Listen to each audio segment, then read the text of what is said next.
नाज़रीन, अवामी न्यूज़ में खबरन जो सिलसिलो जारी है। इन वक्त असीं तव्हांखे खिपरो में खबर ॾींदा हलूं त खिपरो जे सांगड़ रोड ते वाक़िअ बलोच पाड़े जे ॿोॾि मुतासिर कंहिं बि सार न लधी है, जॾहिं त बलोच पाड़े जे ॿोॾि मुतासिर माण्हुनि पाण मुरादो इमदादी कैंप करे आवाम खे मदद जी अपील कंदे चयो त असांजे चूंडियल नुमाइंदनि तोड़े खिपरो इंतज़ामिया का बि सार न लधी है। इन करे आवाम ऐं मुखियर हज़रात असांजी मदद करे असांखे ऐं असांजे बच्चन खे बुख मरण खां बचाए। आया ही नहीं कोई, कौन आएगा भाई, कौन आएगा इधर? नहीं अपना क्या बोलता, ना साजिया आई ना वसीम आया, कोई किसी को पूछ रहा नहीं। ये पानी ये घर डूबे हुआ देख लो तुम। हमको नहीं मिला, हमको क्या मिला? अल्लाह तो यार किसी को ऐसे लोग खुद भूख से मर गए, खुद जाते घरों में छुपाते हैं, चोरी करते हैं, दूसरों को देता।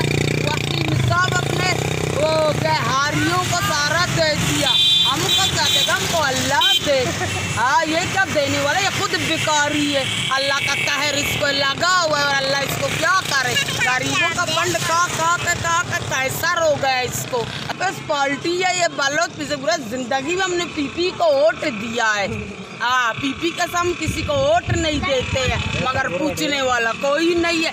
अब आए पीपी वोट मांगने के लिए, अब वसीम आए गटर देखा हम कैसा बेटा ऐसा लठारेगा ऐसा। मज़ीद खबरों और तफसीलात के लिए विजिट करें हमारी वेबसाइट www.awamiNewsHD.com।